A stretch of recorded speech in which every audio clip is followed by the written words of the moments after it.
एक दिन की बात है। सीमा स्कूल में बैठी अपना सर खुजा रही थी।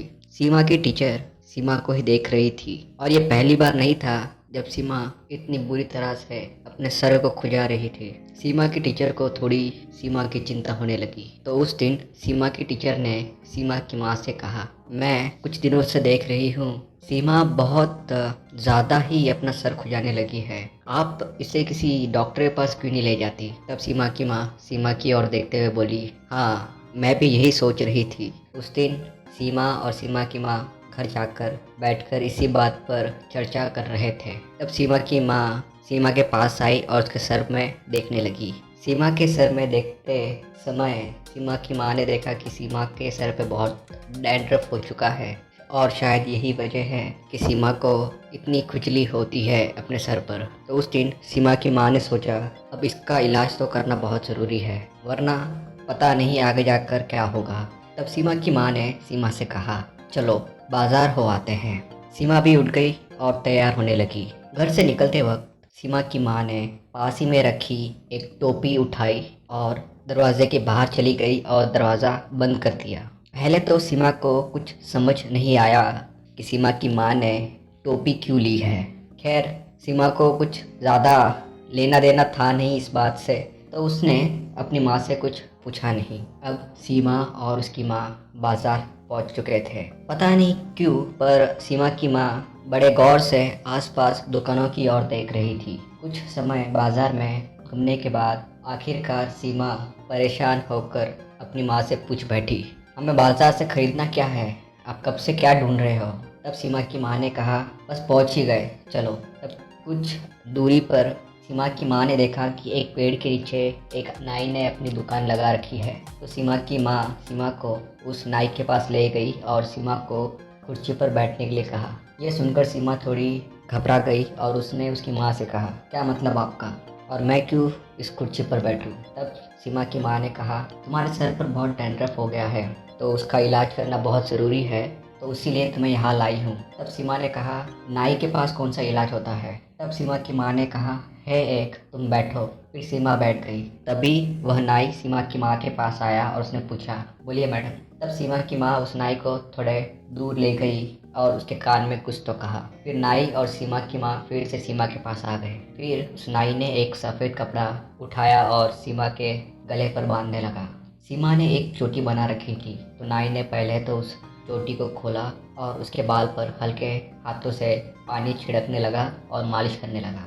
जब वह नाई मालिश कर रहा था, तब सीमा ने पूछा, ये आप क्या कर रहे हैं? तब उस नाई ने कहा कि आपकी मम्मी ने कहा कि आपके सर पर बहुत डैंड्रफ हो गया है, तो बस उसी का इलाज चल रहा है, बस थोड़ा टाइम लगेगा और हो जाएगा, आप आराम से बैठिए। सीमा को अब तक कुछ समझ नहीं आया कि क्या हो रहा है। उस नाई ने सीमा के सारे बालों को दो हिस्सों में बांट रखा था। आधे बाल सीमा के पीछे थे और आधे बाल सामने की ओर। फिर उस नाई ने सीमा के सर को थोड़ा नीचे झुका कर रखा और कहा, ऐसे ही बैठिए। और उस दौरान नाई पलटा और उसने सामने की ड्रॉअर में से एक उस्तरा निकाला और उसमें एक नई ब्लेड लगा ली और चुपके से सीमा की ओर मुड़ गया। फिर उस नाई ने अपने दोनों हाथ सीमा के सर पर रखे और बालों को आगे और पीछे की ओर बांटने लगा। फिर उस नाई ने धीरे से उस्तरा खोला और सीमा के सर पर चलाना शुरू कर दिया। कुछ 2 से 3 स्ट्रोक मारते ही सीमा के अच्छे खासे बाल सर से उसके गोद में आ गिरे। यह देखकर सीमा काफ़ी डर गई और उठने की कोशिश करने लगी,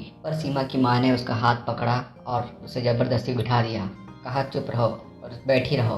सीमा अपने बालों को नीचे देखकर रोना शुरू कर दी और रोते हुए अपनी माँ से कहने लगी, ये आप क्या कर रही हो? आप मुझे टकली क्यों कर रहे हो? तब सीमा की माँ ने कहा, यह बस एक ही बार है, एक बार टकला करवा लो तो फिर तुम्हारे सर पर फिर से डैंड्रफ नहीं होगा। और फिर सीमा की माँ ने उस नाई से कहा, आप मत रुकिए, आज इसके टकले को एकदम सफाचट करना है। यह सुनकर उस नाई ने फिर से सीमा के सर पर उस्तरा चलाना शुरू कर दिया। अब और भी बाल सीमा के सर से शेव होकर नीचे गिर रहे थे। कुछ ही मिनटों में उस नाई ने सीमा के सर को ऊपर से पूरा टकला कर दिया था और फिर वह सीमा के पीछे आकर खड़ा हो गया। जब वह सीमा के पीछे आकर खड़ा हुआ और उसे पीछे से टकला करना शुरू कर रहा था, तब सीमा ने आईने में अपने आप को देखा कि सीमा का सर का पूरा हिस्सा शेव हो चुका है और सर के दोनों बाजू और पीछे बाल है। यह देखकर सीमा और भी जोर जोर से रोने लगी और उसके आंसू रुक ही नहीं रहे थे। पर खैर अभी कुछ हो नहीं सकता, इसलिए वो नाई सीमा के सर पर उसरा चलाता रहा और उसने सीमा को पीछे से भी पूरा टकली कर दिया। जब सीमा का पीछे से भी पूरा टकली हो चुका था तब वह दाई ओर आया और दाई ओर से टकली करने लगा और फिर उसी तरह बाई ओर से भी उसने सीमा को पूरी टकली कर दिया था। अब सीमा के सर पर एक भी बाल नहीं बचा था और काफ़ी रोने के बाद सीमा को भी पता चल गया था कि अब रो के कुछ होगा नहीं, सीमा टकली हो चुकी है। फिर सीमा जोर जोर से हिचकियाँ भरने लगी। उसके बाद सीमा की माँ ने उस नाई से कहा, इसके सर पर काफ़ी डैंड्रफ हो गया है तो आप इसके सर पर एक और बार उसरा फिरा दो ताकि जो भी ड्राई स्किन है वो निकल जाए। यह सुनकर नाई सीमा के सामने आया और फिर से उस तरह सीमा के सर पर चलाने लगा। इस बार सीमा के सर पर जब वह उसरा चला रहा था तो सीमा के सर से सफ़ेद सफ़ेद उसकी जो ड्राई स्किन थी वह भी शेव होकर उस्तरे पर लग रही थी। हर 2 से 3 स्ट्रोक के बाद सीमा वो डेड स्किन सीमा के कंधे पर बांधे हुए कपड़े पर पोंछ रहा था। सीमा के सर के ऊपर इतना उस्तरा चलाने की वजह से सीमा का टकला और भी स्मूथ हो चुका था। जब नाई ने सीमा के सर पर फिर से 2 से 3 बार उस्तरा चलाया तब सीमा के सर पर थोड़ा भी डैंड्रफ नहीं बचा था। फिर उसने सीमा की माँ से कहा, देखिए ये ठीक है।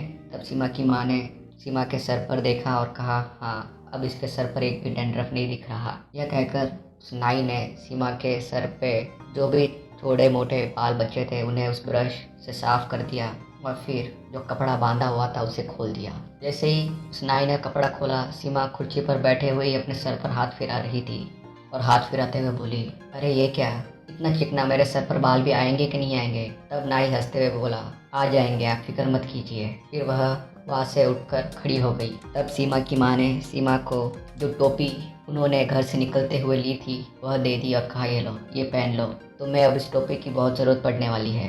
फिर सीमा ने वह टोपी ली और अपने सर पर पहन ली। फिर सीमा की माँ ने उस नाई को पैसे दिए और दोनों घर की ओर चल पड़े। जब सीमा और उसकी माँ घर जा रहे थे तो आस पड़ोस के लोग सीमा को ही घूर रहे थे और कुछ लड़कियां तो उसे देखकर हंस भी रही थी। यह देखकर सीमा को बहुत शर्म आ रही थी और उसका रोने का मन कर रहा था। पर खैर अब कुछ हो नहीं सकता और ये सीमा ने मान लिया था, इसलिए सीमा भी ज़्यादा रिएक्ट नहीं की और घर चली गई।